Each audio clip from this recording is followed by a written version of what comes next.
Hey, what's going on? We're gonna do a walkthrough video of the 50-inch hybrid grill.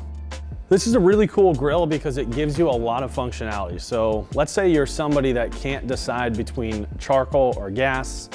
You want the best of both worlds. This is gonna be the grill for you because this grill actually combines charcoal functionality with gas functionality all in one grill. So on the right-hand side, you're gonna see this is the gas version of the grill.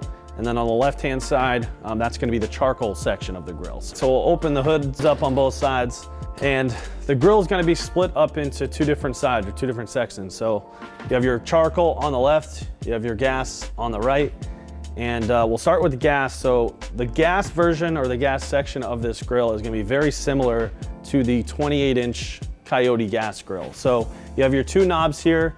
These control the two different burners that sit inside the firebox. You have your standard grates here, and then you also have your standard flame tamers or grease diverters that sit right underneath the grates. And then you have your warming rack that sits up top here.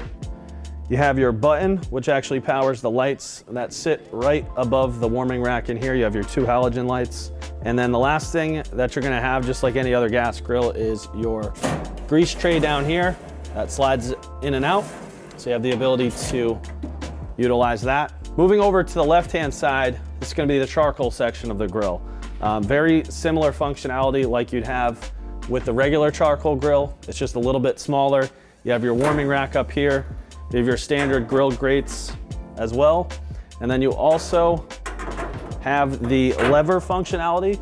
So what this lever does is it controls the bed of charcoals. So as you raise this up, you can bring the bed of charcoals closer to the grill grates. All right, so the last thing you have here is your door that when you pull out, gives you access to the platform. So if you need to reload your charcoal, you can go ahead and pull it back out, fill it back up. Once you go ahead and do so, you can simply close things back up. So as I mentioned, this grill is a really nice setup. It's got a lot of functionality. So again, if you're somebody that wants the best of both worlds, you still want the convenience of gas functionality, but you don't want to miss out on that nice charcoal flavor, this could be the right grill for you.